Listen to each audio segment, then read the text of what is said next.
आज देश में एक अजीब किस्म की प्रतिस्पर्धा चल रही है। एक तरफ भारत का रुपया और दूसरे तरफ भारत का चुनाव आयोग, इसकी और उसकी साख, ये दोनों में से कौन ज्यादा तेजी से गिर रहा है, इसमें कंपटीशन आजकल चल रही है। चुनाव आयोग एक संवैधानिक संस्था है, लोकतंत्र की रक्षक है, और आज हम देख रहे हैं कि एक संवैधानिक संस्था ही संविधान और कानून की हत्या कैसे कर सकती है। सम्मानीय अध्यक्ष महोदय, मुझे वक्त दिया जाए, जो मैंने शुरू किया था लेकिन बीच में आपने किसी को दिया तो मुझे प्रॉपर वक्त दिया जाए। मैं सम्मानीय अध्यक्ष महोदय, मुझे आज जो है वो इलेक्शन रिफॉर्म की चर्चा में जो अत्यंत संवेदनशील, महत्वाकांक्षी और देश के भविष्य से जुड़ी हुई चर्चा में भाग लेने का, हिस्सा लेने का आपने मुझे जो अवसर दिया, मैं आप सबका बहुत यहाँ पे धन्यवाद व्यक्त करना चाहूंगी।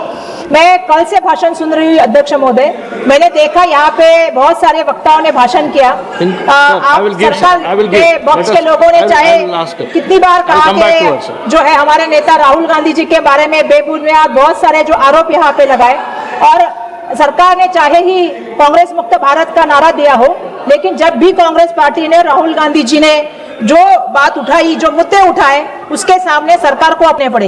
जैसे आप सबको मालूम है कि जीएसटी की बात करें तो रिलैक्सेशन मिलना चाहिए, रेट कम होना चाहिए, इसकी बात राहुल जी ने रखी थी। उसके बाद जो है बहुत से लोगों ने टिप्पणियां की, लेकिन उसके बावजूद भी अभी जो सरकार ने निर्णय लिया है बचत महोत्सव, जिसका पूरी तरह से जो है प्रोपेगेंडा जो है सब जगह चल रहा है। मैं देख रही हूँ कई बार समय के चाल बदल जाती है, फिर इनको अक्ल आती है। अध्यक्ष महोदय, मैं आपके माध्यम से एक और चीज कहना चाहती हूँ, यही कहानी बार बार दोहराई जाती है। जैसे आपको मालूम है कि अमेरिकी राष्ट्रपति ट्रम्प ने जो टैरिफ का निर्णय लिया, विदेश नीति के ऊपर कांग्रेस पार्टी ने जब बात आई तब बात की, आर्थिक नीति के बारे में राहुल जी ने अपनी बात रखी, नोटबंदी के ऊपर अपनी बात रखी, जब कोरोना जैसी महामारी का सुनामी आई थी तब अपनी बात रखी। सम्मानीय अध्यक्ष महोदय, राफेल के भ्रष्टाचार के बारे में मैं बोलना चाहूंगी, बात रखी, और एयरलाइंस की मोनोपोली के बारे में भी बात रखी थी। और बाद में जाके ये सभी बातें जो है पत्थर की लकीर बन गई, सच साबित हुई। और आज मुझे यहाँ से ये भी कहना है कि आज सदन में मैं ये भविष्यवाणी करती हूँ, इस वोट चोरी, ईवीएम गड़बड़ी और एसआईआर के नाम पे जो धांधली का मुद्दा है जो आज हम उठा रहे हैं, कल इस सदन को स्वीकार करना पड़ेगा, भविष्य में इसको आपको समझना पड़ेगा और आप इसको स्वीकार करके चलेंगे, ये मैं सरकार से यहाँ से कहना चाहती हूँ। सम्मानीय अध्यक्ष महोदय, हमारे देश में इलेक्शन रिफॉर्म यानी चुनाव सुधारों की आवश्यकता है क्या? बिल्कुल, मैं समझती हूँ कि इसके लिए आवश्यकता है, लेकिन ये सुधार तभी हो सकते हैं जब लागू करने वाली जो संस्था है उसकी नीयत साफ हो। मैं देख रही हूँ आज देश में एक अजीब किस्म की प्रतिस्पर्धा चल रही है। एक तरफ भारत का रुपया और दूसरे तरफ भारत का चुनाव आयोग, इसकी और उसकी साख, ये दोनों में से कौन ज्यादा तेजी से गिर रहा है, इसमें कंपटीशन आजकल चल रही है। चुनाव आयोग एक संवैधानिक संस्था है, लोकतंत्र की रक्षक है, और आज हम देख रहे हैं कि एक संवैधानिक संस्था ही संविधान और कानून की हत्या कैसे कर सकती है। सन 1950 से 2014 तक इलेक्शन कमीशन ऑफ इंडिया पूरी निष्पक्ष और स्वतंत्र चुनावों के लिए पूरे विश्व में जाना जाता था, लेकिन अभी अध्यक्ष महोदय इसकी चाल, चरित्र और इसका चेहरा बदल चुका है। आज हमारा इलेक्शन कमीशन ऑफ इंडिया आज इलेक्शन ऑफ कमीशन इंडिया नहीं रहा है। मैं इसके लिए आपके सामने कुछ उदाहरण यहाँ पे रखना चाहती हूँ। जैसा बार बार सरकार एक ढिंढोरा पीट रही थी, वन नेशन वन इलेक्शन। सम्मानीय अध्यक्ष महोदय, मैं आपके माध्यम से एक सच्चाई लाना चाहती हूँ। मैं याद दिलाना चाहती हूँ कि 2024 में भी इलेक्शन हुए थे, हरियाणा के और झारखंड के, उसके साथ ही महाराष्ट्र के इलेक्शन होने थे।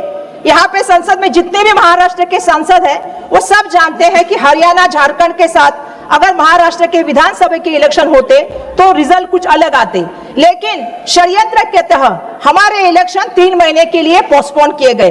और इसके बीच में अध्यक्ष महोदय सहयोग की बात देखिए, जब आपको मैं बताना चाहती हूँ विधानसभा 2019 और लोकसभा 2024, इसके बीच में जो मतदाता सूची है उसमें 32 लाख की जो है बढ़ोतरी होती है, लेकिन लोकसभा 2024 और विधानसभा 2024 इसके बीच में जो है लगभग 39 लाखों की मतदाता की वृद्धि होती है। मतलब 5 साल में हमारे महाराष्ट्र में 32 लाख मतदारों की सूची बढ़ी और 5 महीने में हमारे महाराष्ट्र में 39 लाख लोगों की सूची बनी। ये मेरा पहला उदाहरण है। मेरा दूसरा नहीं सर, ऐसा नहीं, अभी मुझे बोलने दीजिए। दूसरा उदाहरण मैं आपके सामने रखना चाहती हूँ सर। मैंने बोला ही नहीं, 4 मिनट हुई सर, ऐसा नहीं है, 2 पेज भी नहीं सर, कुछ दूसरा पॉइंट में रखना चाहती हूँ। सम्माननीय अध्यक्ष महोदय, बिहार का इलेक्शन हुआ, उसके बाद चुनाव आयोग की पत्रकार परिषद हुई।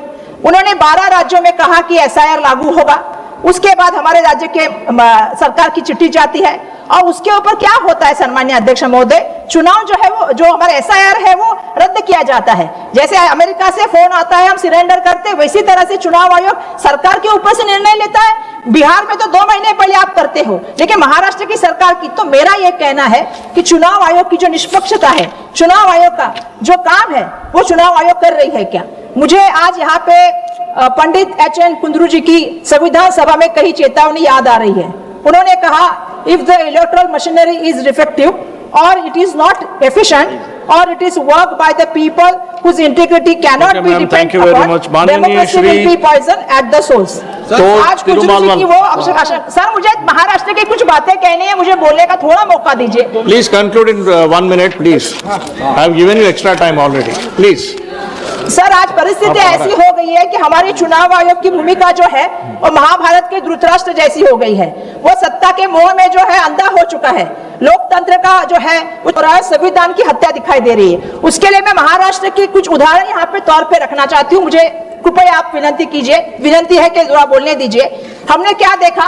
हमने देखा कि हमारे यहाँ पे स्थानीय इकाइयों के इलेक्शन हो रहे हैं। उसमें हमने महाराष्ट्र में देखा कि एक वीडियो सामने आ रहा है, मतदान केंद्र में एक सत्ताधारी पक्ष के एमएलए जा रहे हैं और एक मतदान महिला को एक निशानी देके उसको वोट करने के लिए कह रहे हैं। एक जगह आप महिलाओं की प्राइवेसी कहने की बात करते हैं, दूसरी जगह आप मतदान किसको करना चाहिए इसकी बात कर रहे हैं।